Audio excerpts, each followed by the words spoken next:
नमस्कार, आप लोग सबका स्वागत है डीडीज पॉजिटिव वर्ल्ड में। लाइफ की तो कोई गारंटी नहीं है, वो तो पक्की बात है, कभी भी कुछ भी हो सकता है। लेकिन हाँ, आप जो लाइफ जी रहे हैं उसको बेहतर बनाने के लिए, बड़ा बनाने के लिए मैं ज़रूर आपको प्रॉमिस दे सकता हूँ। अगर आप मेरे इस जर्नी में मेरे साथ है तो ये मेरा वादा है। जैसे वो हमारे जो पिक्चर थे ना, आनंद पिक्चर में, काफ़ी अच्छा पिक्चर था, मैं कई बार देख चुका हूँ। और राजेश खन्ना का एक डायलॉग होता है ना, बाबू मोशायर, ज़िंदगी बड़ी होनी चाहिए, लंबी नहीं।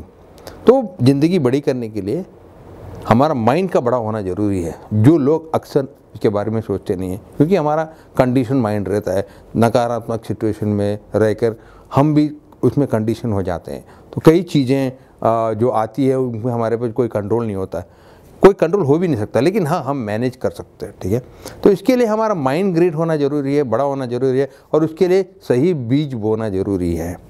सही है। तो ये बेसिकली जो प्रोग्राम है ये एक रूटिंग रेवोल्यूशन का भाग है। रूटिंग रेवोल्यूशन इसका नाम मैंने दिया है, आपको आगे जाके पता चलेगा ये क्यों मैंने ऐसा नाम दिया है। तो इस विषय में मैं आपको एक एग्जाम्पल देना चाहता हूँ, उदाहरण देना चाहता हूँ। आप लोग सबको मालूम है कि महाभारत जो कि सबसे एपिक वार था, तो आप लोग सबने दूरदर्शन में देखा होगा, सोनी लीव में देखा होगा। तो ये वार एक्चुअली होना ही था, ये युद्ध होना ही था पांडव और कौरव के बीच में। तो इससे पहले भगवान श्री कृष्ण ने संधि का प्रस्ताव भी लेके गया था, लेकिन कौरव लोग ने ठुकरा दिया था। तो ये जब होता है तो वार शुरू होने के पहले दिन भगवान श्री कृष्ण अर्जुन, जो कि सबसे पराक्रमी और शौरवीर योद्धा थे, उनको कौरव सेना को दिखाने के लिए लेके जाते आगे।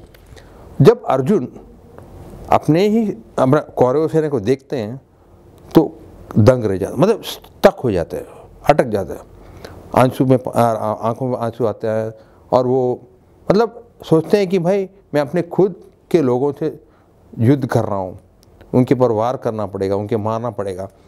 तो अर्जुन से अपना जो बो एंड एरो है वो उठा नहीं पाते, तो हाथ और पैर कांपने लगते हैं।